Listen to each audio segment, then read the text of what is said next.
Bonjour et bienvenue sur le site quatditlabible.com. Aujourd'hui, Avoir une conscience pure.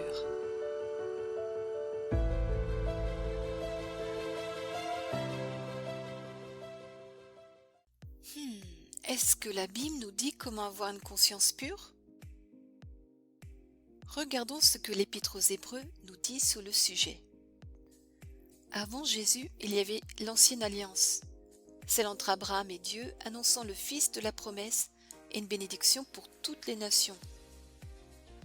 La loi, intervenue des siècles après pour apporter des instructions, donc ordonnances données par Dieu, par le biais de Moïse.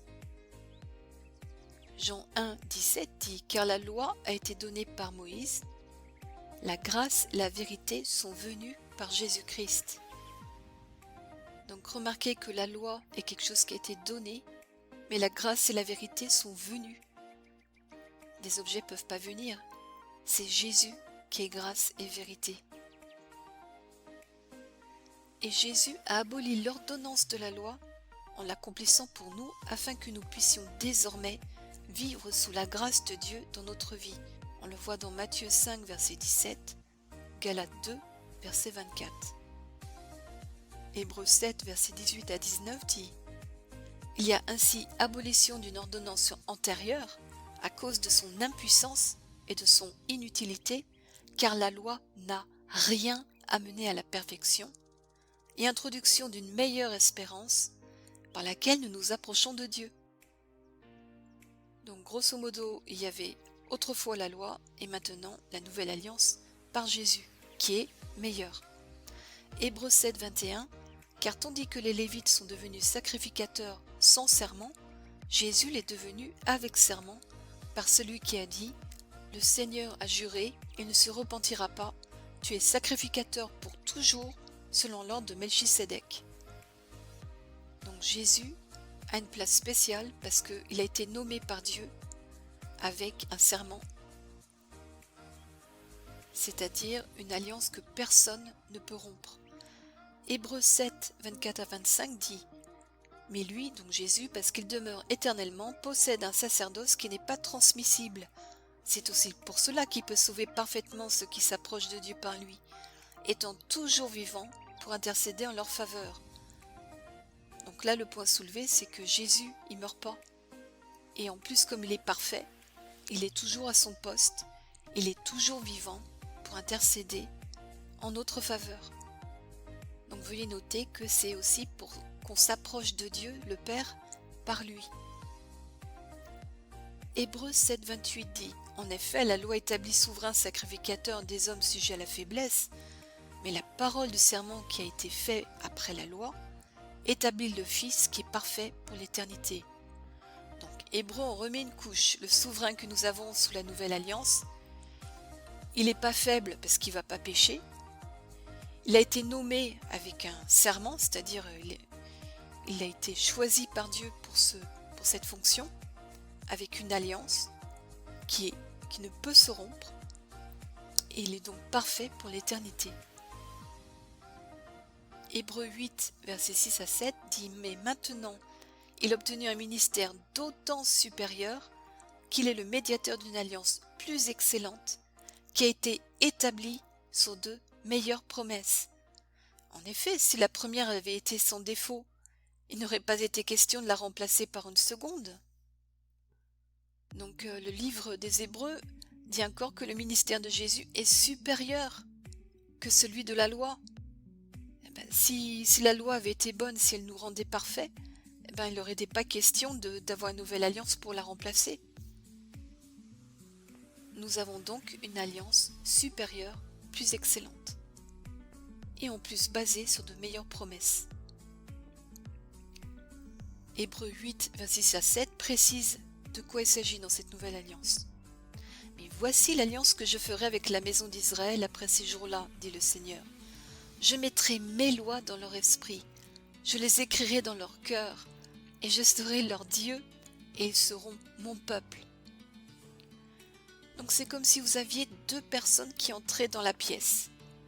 Une écoute avec un casque de la musique et se met à rythmer le rythme de la musique avec son pied. Donc il le fait parce qu'il entend la musique. Et voilà que l'autre personne se met à l'imiter parce qu'il n'entend pas la musique qu'il écoute. Mais il dit tiens, c'est marrant ce qu'il fait, je vais faire pareil. En apparence, les deux personnes sont identiques. On voit deux personnes qui tapent du pied au rythme d'une musique. Enfin, du moins de quelque chose. Il y en a un qui le fait à cause de la musique qu'il entend, mais l'autre le fait parce qu'il imite le premier. Et bien ça représente les deux alliances. Celui qui bouge son corps, qui tape du pied au rythme de la musique, c'est celui qui a la musique en lui. Il a cette loi, cette musique en lui. C'est la nouvelle alliance. Celui qui l'imite, qui le fait parce qu'il voit l'autre le faire, ça vient pas de lui. Il fait quelque chose qui est hors de lui. Il le fait pas parce qu'il a décidé de le faire. Et bien ça, c'est l'ancienne alliance, c'est la loi. Parce que le but de Dieu, c'est quoi? Et ben, on le voit dans Hébreux 8.8. Aucun n'enseignera plus son concitoyen, ni aucun son frère en disant « Connais le Seigneur », car tous me connaîtront, depuis le plus petit jusqu'au plus grand d'entre eux. C'est ça ce que Dieu veut, qu'on le connaisse. Et ça avec notre cœur. Et on peut le faire quand on réalise son amour. Hébreux 8.9 dit, nous montre le cœur de Dieu parce qu'il dit « Parce que je pardonnerai leur iniquité et que je ne me souviendrai plus de leurs péchés. » Dieu veut plus voir le mal en vous. Tout ça, il l'a crucifié à la croix avec Jésus. Et puis réfléchissez un petit peu, est-ce que Dieu aurait oublié un de vos péchés à la croix? Vous pensez peut-être qu'il a dit à l'ange Gabriel « Oh non, c'est pas vrai, j'ai oublié ce péché. » Ben non, Dieu connaissait toute votre vie avant même que vous soyez né. Donc il n'a rien oublié à la croix. Rien ne peut le surprendre. S'il est Dieu, il connaît toutes choses depuis toute éternité. Hébreux 8.10. En disant une nouvelle alliance, il a déclaré la première ancienne. Or ce qui est ancien, ce qui a vieilli, est près de disparaître. Donc juste pour dire, avant il y avait l'ancienne alliance avec la loi, il y en a une nouvelle, quand il y a une nouvelle chose, ça remplace la première. Donc on n'est plus sous la loi. Hébreux 9, versets 11 à 12 dit « Mais Christ est venu comme souverain sacrificateur des biens à venir. Il a traversé le tabernacle plus grand et plus parfait, qui n'est pas construit de main d'homme, c'est-à-dire qui n'est pas de cette création. Il y est entré une fois pour toutes dans le lieu très saint, non avec le sang des boucs et des veaux, mais avec son propre sang, ayant obtenu une rédemption éternelle. » Donc Jésus, il est devenu l'agneau sacrifié à notre place pour présenter le sang qu'il a versé, non pas dans un temple, un tabernacle terrestre, mais au ciel même, devant le trône de Dieu. Il a donc acquis avec son sang une rédemption éternelle que le sang des boucs et des taureaux ne pouvait obtenir pour nous. Et cela, il l'a fait une fois pour toutes. Hébreux 9, 13, 14, on remet une couche en disant « Car si le sang des taureaux et des boucs et la sang d'une vache répandue sur ceux qui sont souillés sanctifie et procure la pureté de la chair, combien plus le sang de Christ qui par un esprit éternel s'est offert lui-même sans tache à Dieu, purifiera-t-il votre conscience des œuvres mortes afin que vous saviez le Dieu vivant ?» Donc en gros, sous l'ancienne alliance, il y avait des sacrifices avec des animaux qui étaient sacrifiés comme les taureaux et les boucs et puis la cendre de la vache, et ça arrivait à leur donner une pureté de la chair. Et ben le sacrifice de Jésus est supérieur parce que lorsque son sang est tombé, a coulé, eh bien c'est allé beaucoup plus loin. Non seulement ça procurait la pureté de la chair, mais ça purifiait notre conscience des œuvres mortes pour qu'on puisse servir Dieu avec une conscience libre. Donc en gros, une conscience libérée du poids du péché, sans culpabilité. Hébreux 9, 23, et presque tout d'après la loi est purifié avec du sang, et sans effusion de sang, il n'y a pas de pardon. C'est pour cela que le sang, soit d'un animal sous l'ancienne alliance, soit le sang de Jésus sous la nouvelle alliance devait couler. parce qu'il y a un passage qui dit qu'il y a de la vie dans le sang. Hébreux 9, versets 25 à 26 dit « Et ce n'est pas pour s'offrir lui-même plusieurs fois qu'il y est entré comme le souverain sacrificateur entre chaque année dans le sanctuaire avec du sang étranger. Autrement, il aurait fallu qu'il eût souffert plusieurs fois depuis la création du monde, tandis que maintenant, à la fin des siècles, il a paru une seule fois pour abolir le péché par son sacrifice. » Donc en gros, le sacrifice de Jésus est tellement puissant qu'il a eu besoin de le faire qu'une seule fois pour toute l'humanité. Et c'est pas comme sous l'ancienne alliance où il fallait constamment refaire les mêmes sacrifices parce que leur efficacité avait une durée limitée. Et notez bien que son sacrifice abolit le péché. Ce n'est pas moi qui le dis, c'est Hébreux, on vient de le lire. Hébreux 10, versets 1 à 4 dit « En effet, la loi qui possède du nombre des biens à venir, et non l'exacte représentation des choses, ne peut jamais, par les mêmes sacrifices qu'on offre perpétuellement chaque année, amener les assistants à la perfection. » Donc la loi, en fait, elle représente elle était là pour annoncer les choses à venir. C'est pour ça qu'il est dit « possède du nombre des biens à venir ». Elle n'est pas l'exacte représentation des choses, donc ça veut dire la loi annonçait ce qui allait venir. Donc c'était pas la réalité de ce que Dieu voulait nous donner. Et c'est pour ça que les sacrifices qu'on faisait sous la loi ne pouvaient jamais amener les assistants à la perfection. Et on était constamment en train de les refaire, ces sacrifices, parce que ça marchait temporairement. Hébreux 10.2 « Autrement, n'aurait-on pas cessé de les offrir, parce que ceux qui rendent ce culte, étant une fois purifiés, n'auraient plus eu aucune conscience de leur péché ?» Donc là, Hébreux remontre en fait la différence entre l'ancienne et la nouvelle alliance. Si les sacrifices sous l'ancienne alliance avaient fonctionné, on aurait cessé de faire d'autres sacrifices, parce que ça aurait marché. Non, ça marchait pas. Il fallait toujours répéter les mêmes sacrifices, parce qu'on avait toujours conscience du péché qu'on avait dans notre vie. Et là, Hébreux vont nous montrer que le sacrifice de Jésus, qui a été fait une fois pour toutes, est tellement puissant que son sang nous purifie de la conscience de nos péchés.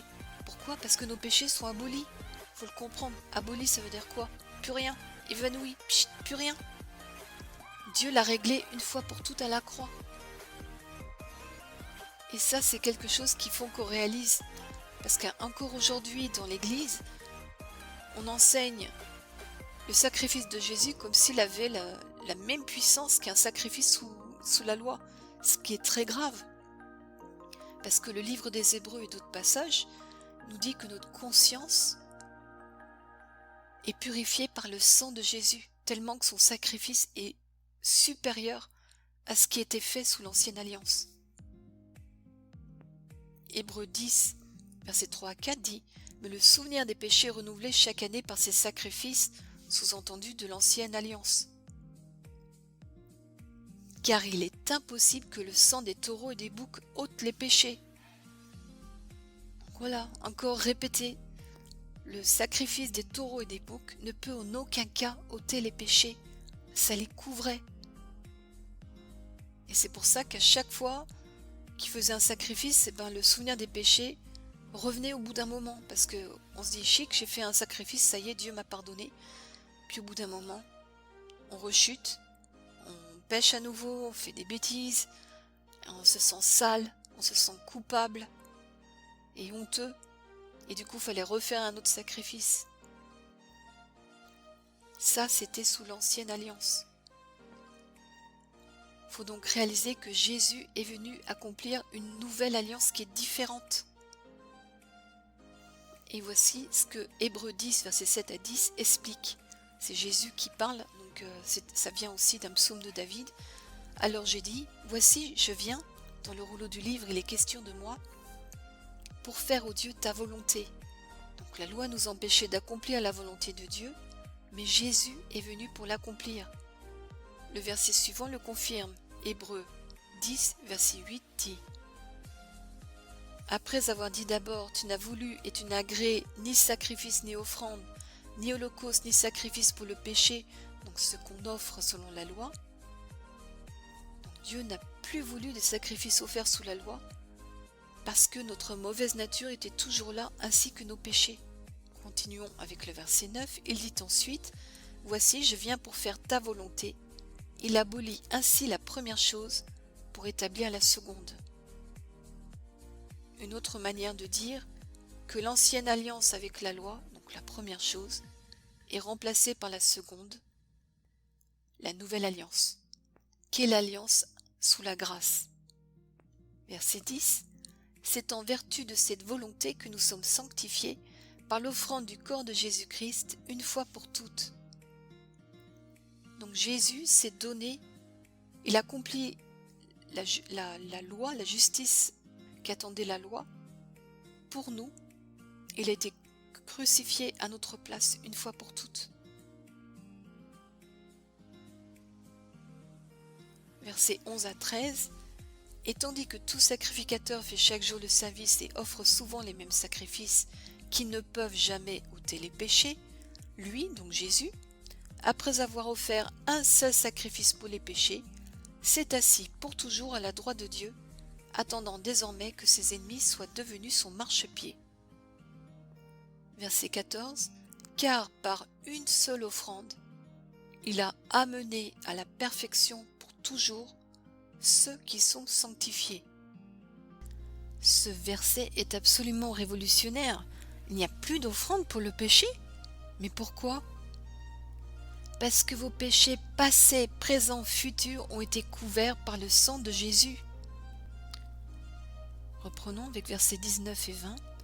Ainsi donc, frères, puisque nous avons au moyen du sang de Jésus une libre entrée dans le sanctuaire, par la route nouvelle et vivante qu'il a inaugurée pour nous au travers du voile, c'est-à-dire de sa chair, et puisque nous avons un souverain sacrificateur établi sur la maison de Dieu, approchons-nous avec un cœur sincère, dans la plénitude de la foi, les cœurs purifiés d'une mauvaise conscience et le corps lavé d'une eau pure.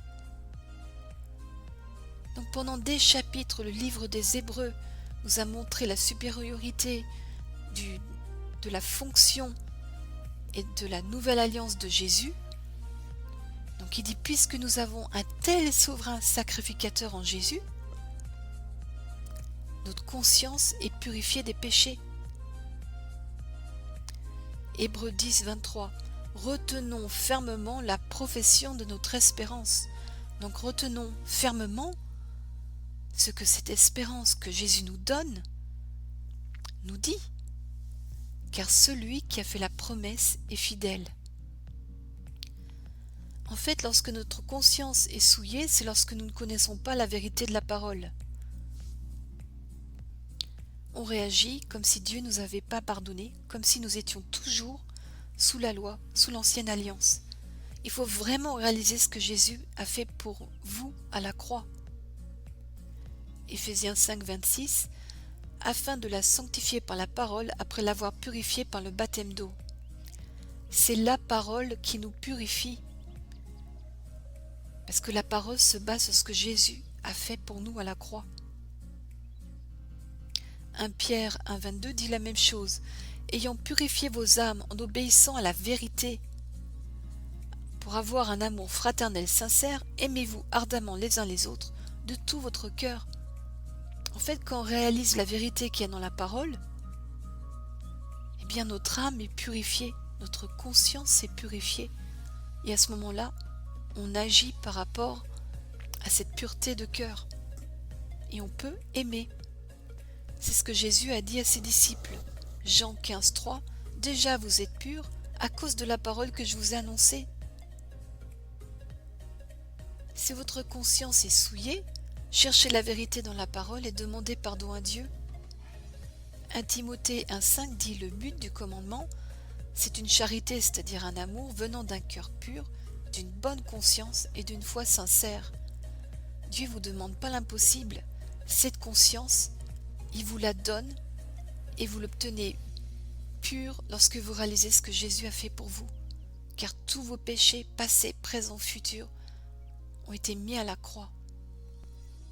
Rappel de Hébreux 9,14, combien plus le sang de Christ qui par un esprit éternel s'est offert lui-même sans tache à Dieu, purifiera-t-il votre conscience des œuvres mortes, afin que vous serviez le Dieu vivant.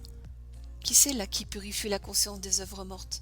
C'est vous ou c'est Jésus? Ce verset montre bien que c'est son sang. Psaume 119,9 dit « Comment le jeune homme rendra-t-il pur son sentier en se dirigeant d'après ta parole ?» Donc ça, c'est la deuxième chose qui nous purifie, sa parole, parce que sa vérité nous libère. Et son esprit, l'esprit de vie, est dans la parole. Prenez le temps de vous rappeler de ce que Jésus a fait pour vous à la croix. Et prendre la communion régulièrement, c'est un moyen de le faire, en vous rappelant ce que représente le sang de Jésus, en prenant le vin ou le jus de fruits, qui ressemble à du vin, et en prenant le pain, qui est le symbole de son corps, qui a été lacéré, crucifié à la croix. Méditez sur ces vérités, laissez la parole vous toucher, que le Saint-Esprit vous montre à quel point le sang de Jésus vous a purifié et rendu juste. Parce que la parole de Dieu déclare que Dieu a rendu votre conscience pure. Et s'il y a un domaine dans votre vie qui ne va pas, vous avez mauvaise conscience quelque part, 1 Pierre 5, versets 6 à 7 dit « Humiliez-vous donc sous la puissante main de Dieu, afin qu'il vous élève au temps convenable, et déchargez-vous sur lui de tous vos soucis, car lui-même prend soin de vous. Humiliez-vous, en grec, référence Strong 50-13, ça veut dire rendre humble, c'est s'abaisser, s'humilier, c'est renoncer à son orgueil, c'est se conduire sans prétention, être dénué de toute arrogance. En gros, c'est dire à Dieu, Seigneur Dieu, j'y arrive pas. Il n'y a que toi qui peux le faire dans ma vie. Donc c'est faire appel à Dieu. Et sa main puissante va vous venir en aide. Puissante en grec, référence Strong 2900, fort puissant du mot kratos qui veut dire puissant, d'où est tiré le mot cratère pour un volcan. Donc c'est pas une petite puissance qui est à votre disposition. Et lorsqu'il vous demande de vous décharger sur lui, en grec référence Strong 1977, c'est jeter au loin. C'est vraiment lancer au loin que vous ne puissiez pas le rattraper. Donc croyez en ce que Jésus a fait pour vous. Plus vous réaliserez son amour, plus il vivra au travers de vous. Laissez-le agir, que vos soucis ne deviennent pas une idole. Dieu est tout-puissant et il a vaincu le péché.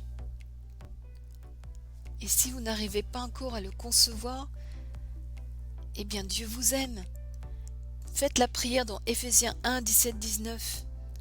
Que le Dieu de notre Seigneur Jésus-Christ, le Père de gloire, vous donne un esprit de sagesse et de révélation dans sa connaissance, et qu'il illumine les yeux de votre cœur pour que vous sachiez quelle est l'espérance qui s'attache à son appel, quelle est la richesse de la gloire de son héritage qui réserve aux saints, et quelle est envers nous qui croyons l'infinie grandeur de sa puissance.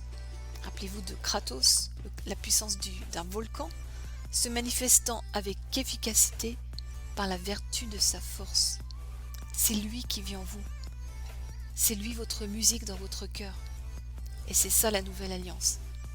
Que Dieu, c'est l'Esprit de Dieu qui vit en vous. Et c'est pas vous qui devez être juste par votre propre force.